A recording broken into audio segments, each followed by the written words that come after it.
Marcus owns a paid-off Honda worth about $13,000. Then he gets a raise and trades it toward a $49,000 SUV. Derek gets the exact same raise and he keeps the Honda. 15 years later, the money Derek redirects can grow to roughly $125,000. And no, the SUV does not literally cost Marcus $125,000. The expensive part is what happens after the payment starts feeling normal. Because Marcus did not just upgrade his car, he upgraded how much money his lifestyle expects from him every month. And once that happens, the payment stops feeling like a decision. Marcus and Derek both make $78,000. Before the raise, both were already living on $72,000. For this example, that raise gives each of them roughly $360 a month of additional spendable income after withholding. Marcus uses that extra breathing room to help justify the SUV. Derek redirects it. Same raise, same income, different assignment. And here's the first thing worth taking from this video. A raise you do not assign usually gets absorbed by your lifestyle. I learned that one the expensive way. Right out of college, I bought a new car before I could really afford it. I watched the payment.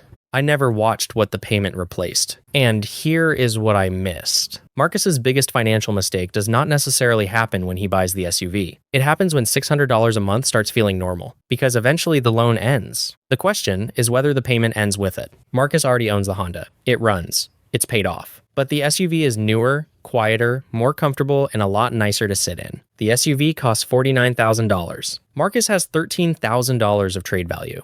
So emotionally, he does not feel like he is buying a $49,000 vehicle. He feels like he is financing $36,000 at 9% over 72 months in this example. That is roughly $649 a month before insurance, registration, fuel, or anything else changes. His raise only gives him about $360 of additional monthly spending power. But psychologically, the raise makes that payment feel smaller. Suddenly, $649 feels more like $289. Not mathematically. Emotionally. That is where the decision changes. Your brain stops asking, what could this extra money become? And starts asking, can I make the payment fit? Those questions sound similar? They are not. One asks what your money can build. The other asks what your paycheck can carry. And the second question can follow you long after this SUV is gone. Marcus could dramatically improve his outcome if he pays off the SUV and drives it another 10 years. That matters. Buying the SUV is not automatically the problem. The real danger is what happens next. You make payments for years, finally they disappear.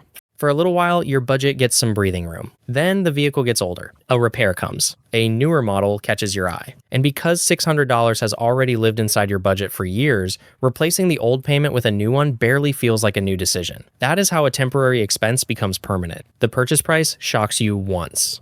The payment trains you. Marcus gets trained to live without that money. Derek can train himself in the opposite direction. He automatically moves $360 from the raise before it gets comfortable sitting in checking. After a while, he stops deciding whether to invest. The transfer simply happens. Same behavioral mechanism, different destination. And this is bigger than it sounds.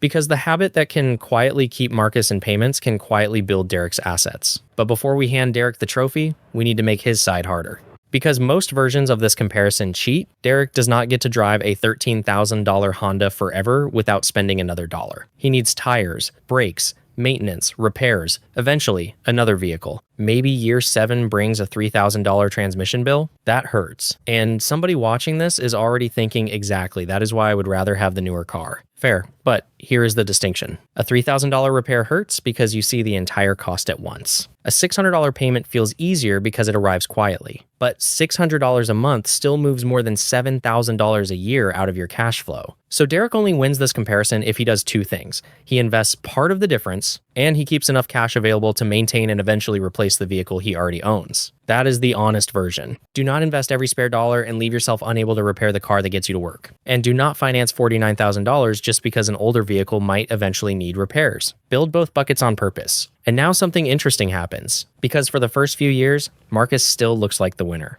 At the end of year 1, Derek has contributed $4,320. That is it. No new car smell, no delivery day, no leather seats, no giant screen in the dashboard. Marcus enjoys the nicer vehicle every single day. If you judge the decision by which one feels better immediately, Marcus wins easily. And that is exactly why this works. Consumption is visible. Compounding is boring at first. But after 5 years, using an 8% annual return only as a planning assumption, $360 a month grows to roughly $26,500. Derek probably does not feel $26,000 richer. His driveway does not look $26,000 different. His neighbors cannot see it. But he owns an asset worth roughly $26,500. Marcus got the emotional reward immediately. Derek delayed it, and humans naturally notice what rewards us now. That does not mean Marcus chose wrong. It means Marcus should see the invisible alternative before he decides. Because there is a question that makes expensive purchases look much smaller than they really are. And most of us have been asked it. A dealership asks a perfectly reasonable question. What monthly payment are you trying to stay under? That is useful for cash flow. It is terrible for opportunity cost. Stretch the loan, add the trade. Put cash down, change the term. Suddenly, a $49,000 SUV becomes a payment that fits, but fits and costs less are not the same thing. A monthly payment tells you whether something fits inside this month's budget. It does not tell you what that money could become somewhere else. Here is a shortcut I want you to remember. Using an 8% annual planning assumption over 15 years, every $100 a month redirected grows to roughly $35,000. Not guaranteed. A planning assumption. But now recurring expenses start looking different. $100 a month, roughly $35,000. $300, more than $100,000. And our example uses 360. That does not mean you should stop spending money. It means recurring expenses deserve a bigger decision than, can I fit this payment? Because now we can finally price the part of Marcus's decision that never appears on the sales contract. Derek redirects $360 a month. After 10 years, using that same 8% planning assumption, it grows to roughly $65,900. After 15 years, about $124,600. Derek personally contributed $64,800. Roughly $59,800 came from growth, under the assumption that is where the $125,000 number comes from. Marcus does not write a $125,000 check for the SUV.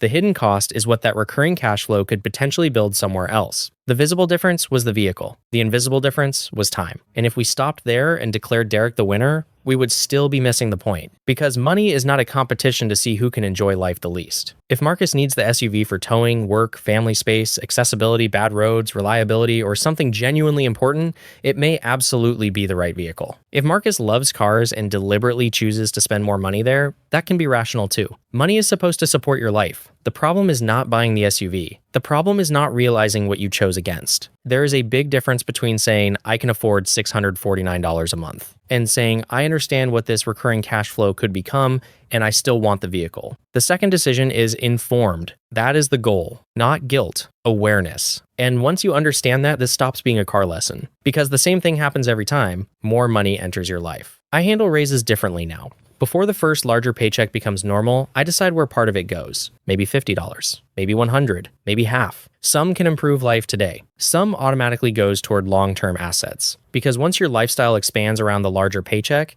taking that money back later feels like a pay cut. Assign the money before your lifestyle assigns it for you. And this is not just about raises. A bonus, a paid-off credit card, a finished student loan, a car payment that finally disappears. Every time cash flow gets freed up, you get a short window to decide what replaces the old obligation. If you do not make that decision quickly, spending usually does. Which brings us to the one thing I would do before even test driving the next car. Before you upgrade your vehicle, take 10 minutes. Write down the total price of the car you want. Subtract the realistic value of your current vehicle or the cheaper vehicle you would buy instead. Calculate the payment on that difference using the actual rate and term you qualify for. Then take part of that monthly difference and run it through a 15-year investment projection using a reasonable assumption. You are not predicting the future. You are forcing both choices onto the same page. Because normally only one side feels real. You can see the SUV. Sit in it, drive it, picture it in your driveway. The alternative is invisible. The calculation makes it visible. And if you see that number and still want the SUV, fine. Buy it without guilt and make the rest of your plan work around the choice. But if the number makes you uncomfortable, you just learned something extremely valuable before signing 6 years of payments. That 10-minute calculation does not tell you what to buy.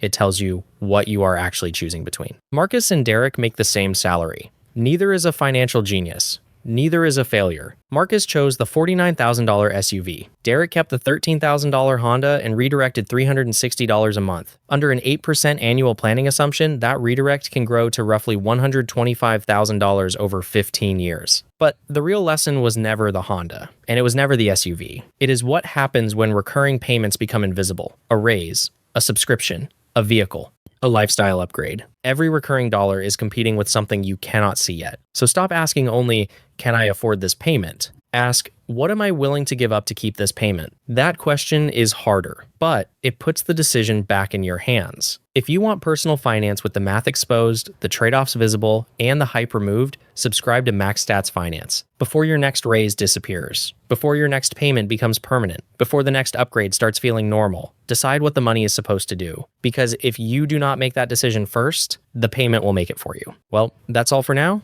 I'll see you in the next one.